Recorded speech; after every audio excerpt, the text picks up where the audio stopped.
do me a favor, stop what you're doing right now. Just whatever you're doing, just stop and breathe.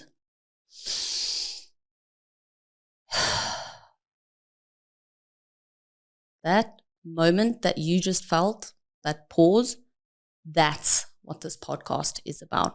So Beyond Busy is not just another podcast. It's going to give you fake success formulas or tips. This podcast is going to force you to take time to grow yourself, your business, and your life. So do me a favor. Most people won't subscribe, but they'll listen. If you're listening to this or watching this, please subscribe, and I promise you this will only become more interesting, more real, and more bold over time. Now, if you've come across this video or you're listening to this podcast, I want to welcome you. I'm glad that you're here. This is Beyond Busy, and if you're here, you're already one of us. Welcome to the show. Beyond Busy is a platform that we're launching really soon, and it's all about taking time to pause and to have real conversations and learn from amazing people like you. And I believe in sharing. I think it's going to inspire people and hopefully will impact somebody's life one way or another. So for me, if we can impact one person's life today, we've done our job. And it's interesting because Beyond Busy, the platform actually started out of number one, in Cobb International, we're all about disconnecting from the busyness and connecting again with yourself by being outdoors and pausing, but also because it's something that I've struggled with for many years, and we'll talk to you as well about the noisiness and the busyness of being an entrepreneur and creating something magical. It's not easy, and you have to take time to pause. So welcome to the show, Nick and Marcel. I'm so happy to have you here, and I'm ready to get started. Yeah, thanks for having us. It's, we've known about Cobb from before we even started Donkey Long Tong. And I think, just partnering and chatting to like-minded folk, South African stories, South African-made brands. We're very, very proud of this country and what we can achieve here. Amazing. Yeah, and Jennifer, you said something about magic.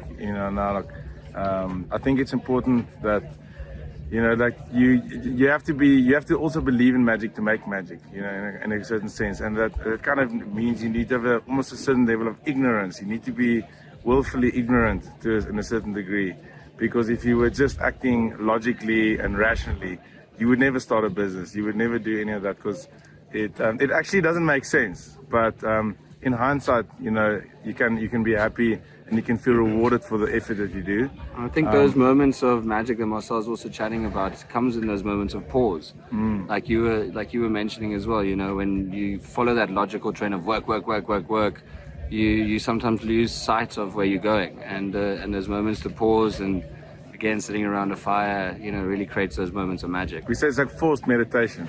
100%. And I love that. I love the word ignorance, because a lot of people that I speak to, and entrepreneurs especially, say that if they had known what they were going to be up against at the start, you would be insane to try, So ignorance kind of takes you there and allows you to take the steps that you need to without as much fear, because you have no idea what you're in for at the start.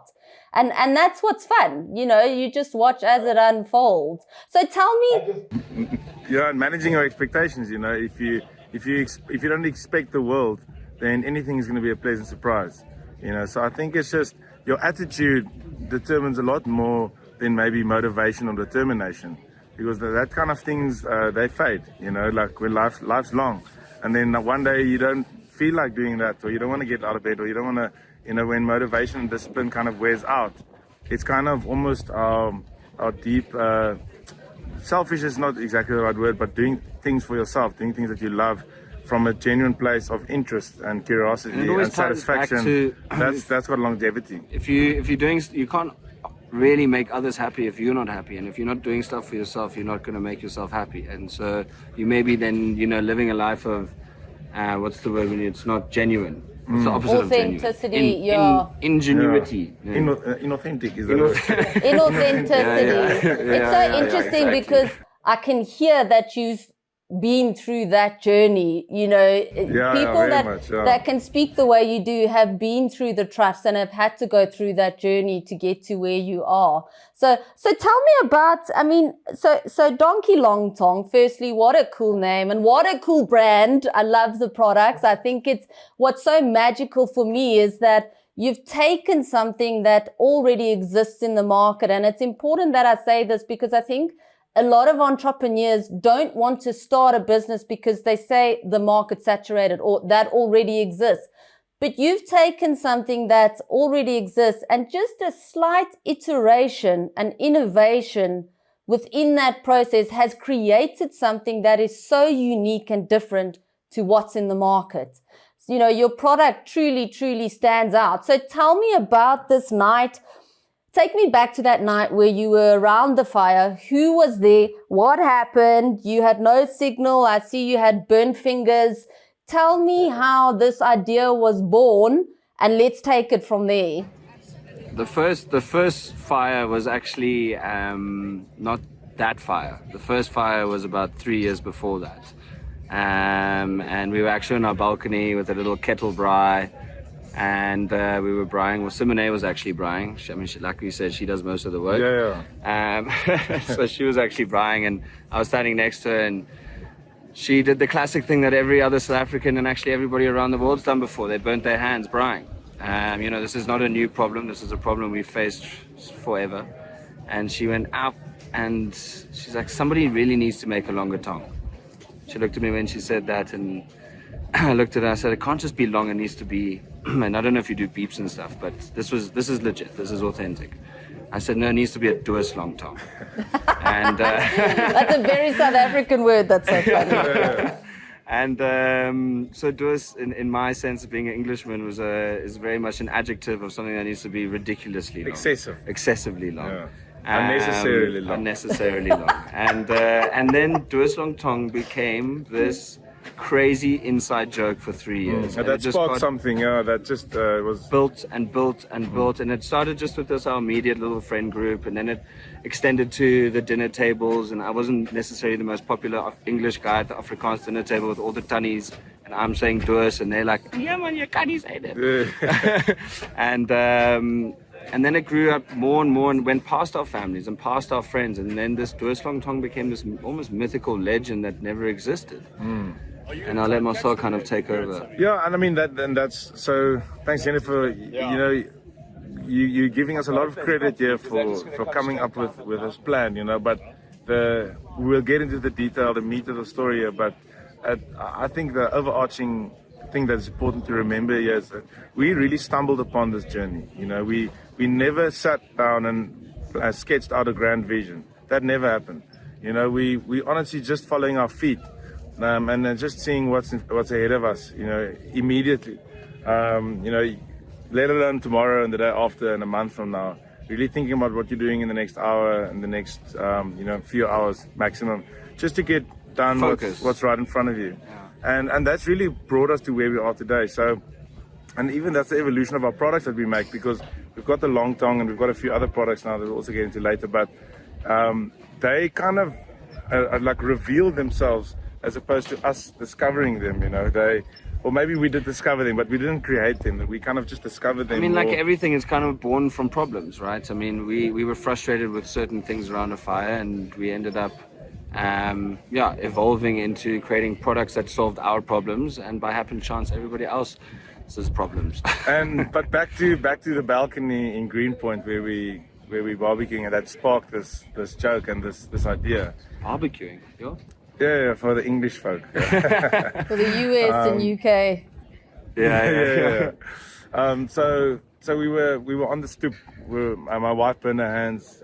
Nick made the joke about the Doos Long Tong, and you know that was sparked a small little moment, and that's like how a fire starts. A fire starts so small, but it's got momentum, and I think that's the difference between a business that is, you know, that will make it and will survive, and one that won't. Is not necessarily something that starts the biggest, but something that, you know, follows the right method, let's say. You just keep throwing wood on it. Yeah, and if it's self-sustainable, then like Nick says, you can just add wood. Where if it's something that's constant effort, if you have to hold the bridge up, day and night, then that becomes something that's very taxing and very straining on you, and then that maybe doesn't have long legs. So, okay, back to the story. But it all ties together. so the point is that when we were around this fire, it sparked this thing, and then that idea grew. So the idea of the business grew for 3 years before it was even a business. And I think that's the point I'm trying to make, is that there's this thing, and almost by the time we had to make one, and that's kind of where I jumped in, because I saw Nick and Simone as the head boy and the head girl of this joke. They were always coming up with something more ridiculous to say. And what started bothering me was the way they spoke about it, because the way they spoke about it was this unattainable. Yeah. It was this moon landing, abominable snowman, Yeti situation of this mythical, impossible long tong. And in my mind, it seemed almost trivial. Like, yeah, you can just make it out of steel. Like it's not that hard. And then so one year for Christmas, I made one prototype just for the three of us. It wasn't even a prototype. That's a prototype, is an idea of something that's going to be more. Yeah. He just made one. I made it for a joke. Because he was doing his Land Rover parts and getting some stuff laser cut, and thought, okay, let's just quickly whip one up. Yeah. So the drawing of the product and all that was really thumb sucked, and the length was chosen very randomly. And the shape, you can see even now, it's very much based off a very familiar shape of tong. It's got that sculpey head, or that clover kind of head. That is our favorite design of tong. So we said, okay, but again, we don't want to make it seem like, again, and that's why I said earlier, like, we had no grand vision. We made one for us. So we made the joke amongst ourselves, and then we made one product for us. And then even 6 months after that, still we haven't launched the company or thought about launch the company. No, zero. There was no idea. We have this tong now. It was 3 years of joking, and then 6 months. This long tong, the one and only. Yeah, and then 6 months of using the tong, firstly at home, with the idea of it being ridiculous. That was the idea of it being ridiculous, not practical. But it's only when we started camping and going outdoors and using it in the spaces that we actually love. That's ground fires. Then it came into its own, and then we're like, wow, this is actually amazing. We were surprised, like, oh wow, this is actually useful. Like, we made it as a joke, and then it turned out to be useful. Where the normal method would be like, design in your mind the most useful thing, and then you work your way back from there. Do a 60 centimeter, do a 70 centimeter, do an 80 centimeter, then practice and see which is the better one.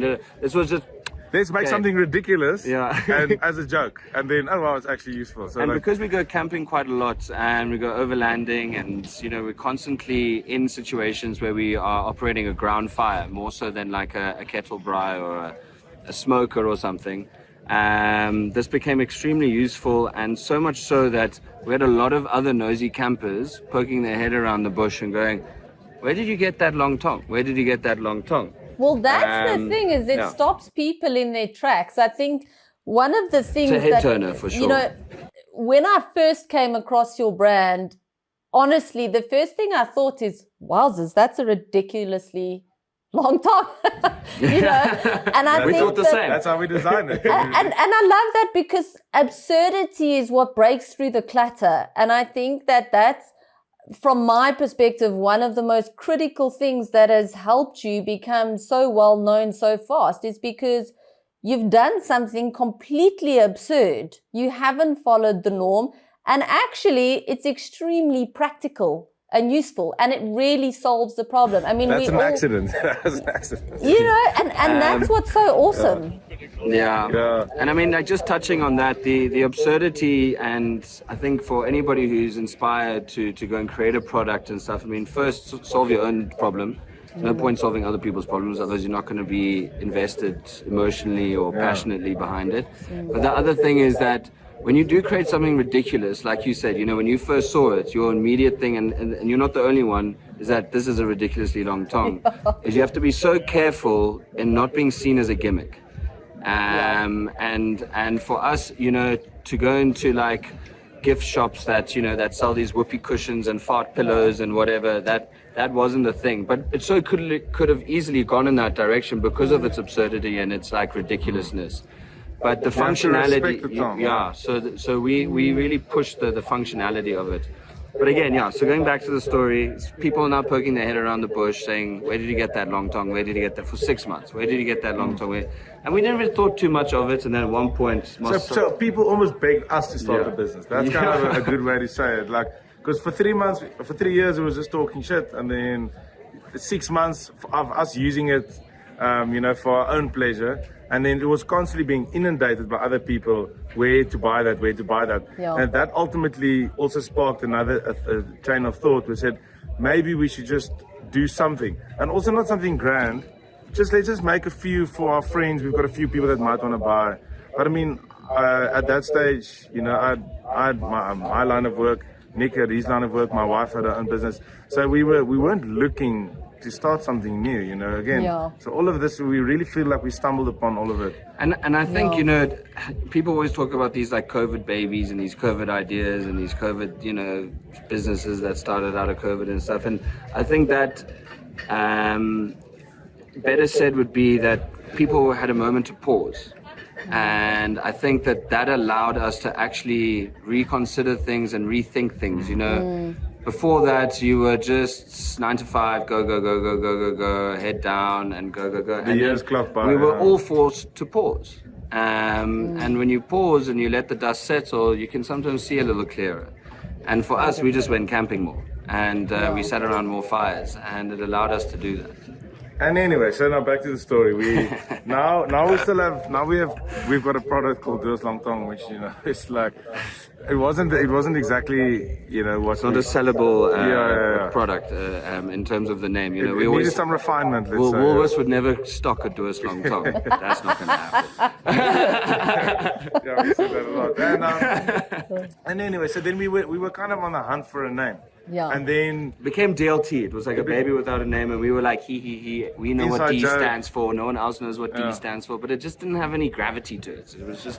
and then we said, okay. Well, after 6 months. After 6 months- you were up in the Caprivi. I was in the Caprivi Strip, on the border of Angola in the north of Namibia, and on that particular trip, people was asking us again and again, and then I phoned Nick and I said, Nick, these people are asking again about this tong. We need to do something. I don't know what. We need to do something. I know you're on a job. Finish your job and then drive up and then come meet me. It was literally had my last meeting at like 12 that day, and then I got in the car and then just he drove got up. he got to the border at like 10 that evening, something.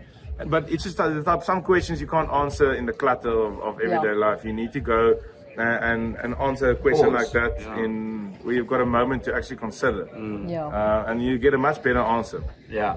So- No signal. It's a really important thing not to have signal, to go somewhere and completely disconnect so you can be so incredibly present in that moment.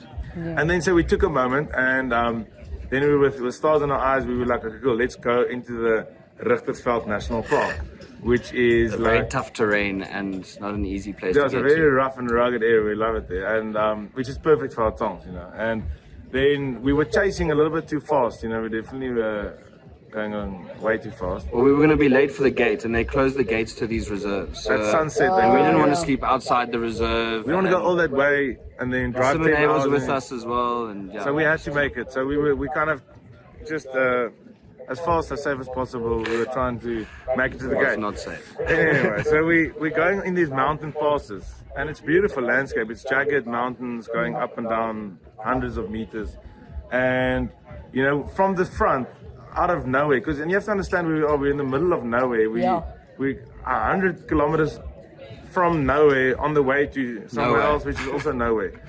And in the middle of the day, it's like 4 or 5 o'clock, just before the sunset, I guess. And then from the front comes a donkey cart in the middle of the desert there. And then And we don't know how these guys get at there. that They're moment, it incredible. was perfect. It was a perfect moment, and the timing was supernatural, let's say. And this donkey cart just slowed us down and said, "Hey boys, slow down, slow down." So we went a lot slower, and then we came around that particular corner, and then lo and behold, there was a 50-meter sheer cliff going down there because it rained in the Richtersveld, and the road had rotted away.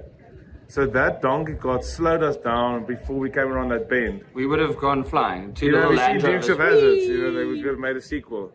So it actually And- saved your life. The donkey almost saved Yeah. your life. So the donkey Pretty cart He did save our definitely life, saved our 100%. life that No, day. we honor that thing a lot.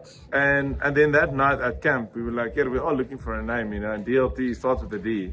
And we say donkeys are humble, reliable. they're hardworking, and they're well endowed. So they've got all the attributes. It fits with the size of your long tong. Exactly. Yeah, exactly. Ours is a bit longer, actually. We measure. And so in a big way, the same way we didn't make the product, we didn't design the product, we discovered it. The same way we discovered the name. And I think that was we were just in the mindset of being open on a journey. Yeah. We were in the mind of searching for adventure, and then adventure found us. And I think that's just kind of and it was quite ethos of the way we do every day now. Yeah, it was quite fun sitting around that campfire, that famous photo that you're talking about. The first donkey fire. Yes, the first real fire, and that was when we all kind of looked at each other and we had a little moment, and we said we're going to do this, and it's going to be called Donkey Long Tong. And then we were thinking about, well, a lot of companies would go normally, if they've got embodied an animal as their brand, they normally go for the head of the animal or the body of the animal, like, the Ferrari Mustang or like the horse or whatever.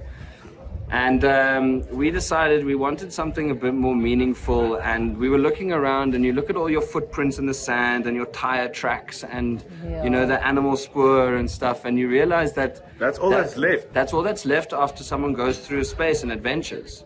And that's why our logo is the hoof of the donkey. We say it's the mark of adventure. It's what you leave in the sand when you go onto these incredible journeys and through these amazing places. Long after your footprints there, and it's not like you're leaving rubbish or putting a structure up or pole or whatever. That is a natural way of leaving your mark on an adventure. But now you can imagine the three of us, no signal, we don't know what a donkey's hoof looks like. Now we're trying to draw this thing in the sand. None of us are graphic designers or illustrators at all. But we've got a beautiful photo of all the little markings, and it went south very quickly. It looks like Pac-Man. It's not right. I love that. And then what's even cooler is that was in July 2021. And in South Africa, we've got a public holiday, Heritage Day, which has been dubbed Braai Day. Yes. And that's when the entire country pauses and gets together around a fire, which is incredible. We love it. And we thought, what a more fitting day than to start a braai business. Yeah. But that only gives us 3 months. We've got to do everything. We've got to do manufacturing, packaging, websites, registration, bank accounts, the whole tutti. The whole spiel. And we said, okay, cool, we're going to do this. So we packed up very quickly because now time's ticking. And now we've applied pressure. And I think there's a beautiful lesson in that as well. Is set deadlines. Set deadlines, because these deadlines will push you. Set unrealistic deadlines. Yeah. Don't set 5-year goals. Set 5-day goals. Yeah. Set unrealistic deadlines and don't walk the journey alone. Like, the only way we were able to do that is that there were 3 of us. But 100%. Remember, we all had day jobs, so it was a full. We called it midnight hustle. And so we would meet at midnight. We all stayed in a little Airbnb. And we registered the business, we designed the website. Went through the motions, did the manufacturing. We went to a guy who we still work with, one of our suppliers, and the 2 of us walk in there with this Donkey Long Tong, essentially now. Now it's been dubbed Donkey Long Tong. And he looks at us and he goes, I can see the 2 of you are going to be a pain in my ass. Oh, but that's exciting. We said, yeah, but can you help us? And to this day, he still works very closely with us. And he helped us kind of get the first 300 tongs out there. And we designed it in a way that it was assembled. So we got all the components. And geez, I will never ever forget this moment. I come back from set one day, and I see Marcel scratching his head. I'm sweating. It is summer, but I'm also sweating for other reasons. All the components are lying on this Airbnb kitchen counter. And we've organized a massive launch party, so we've started doing pre-sales on the website. Yeah, we've got like a week. So that's a really critical point there, because what I love about your story is, number one, you didn't wait to have a perfect product. You manufactured your own unit, and then you let customers lead you and force you to eventually get to this point. So you didn't wait to have a business pitch or a 20 slide deck. You just went straight in, and you learned from what people were looking for, because you already had obviously solved a need for yourself. And what I love about this is that you haven't even assembled the product. So now you're in an Airbnb.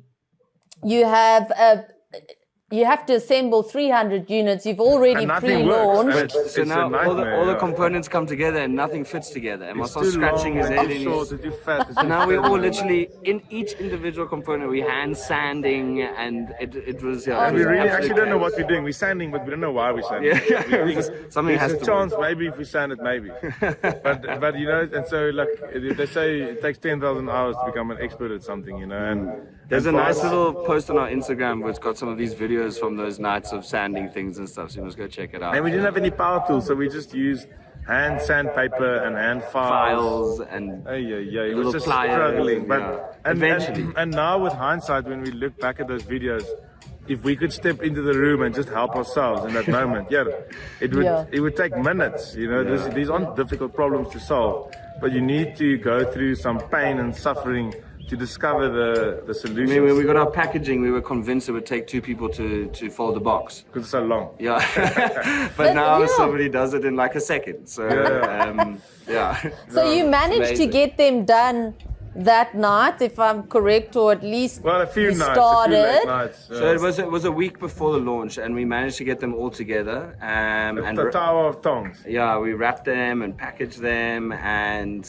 we made it for the launch. We set an impossible deadline, and the 3 of us were managed to actually reach it. Yeah. And then we launched the party. Well, the party is Yeah, a big we party. It's launched a the 4-year party. party. And we launched the business, and yeah, geez, it's From the get-go, people loved it, I guess. yeah. We didn't have a amazing. return, so we were quite stoked. I mean, 50% of that was definitely friends and family. Yeah. But our second, I don't know how you found this, but our second Order online ever. order was Frans Malabo, who's a South African rugby Yeah. player. He was sitting Oh, in wow. France. He was training for a friendly international against Italy or something, and he bought 2 tongs like 10 minutes after our website was live. Yeah, And then we like, that made makes us though, 'cause we no loved it. sense. How does that even work? How does he even know about it? We've got 7 followers on Instagram. We are a ghost.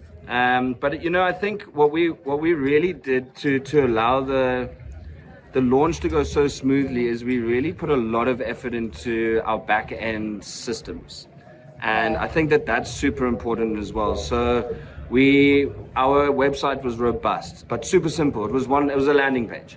You know, they say don't let perfect be the enemy of good. What? Don't Yeah. let good be the perfect of enemy. No.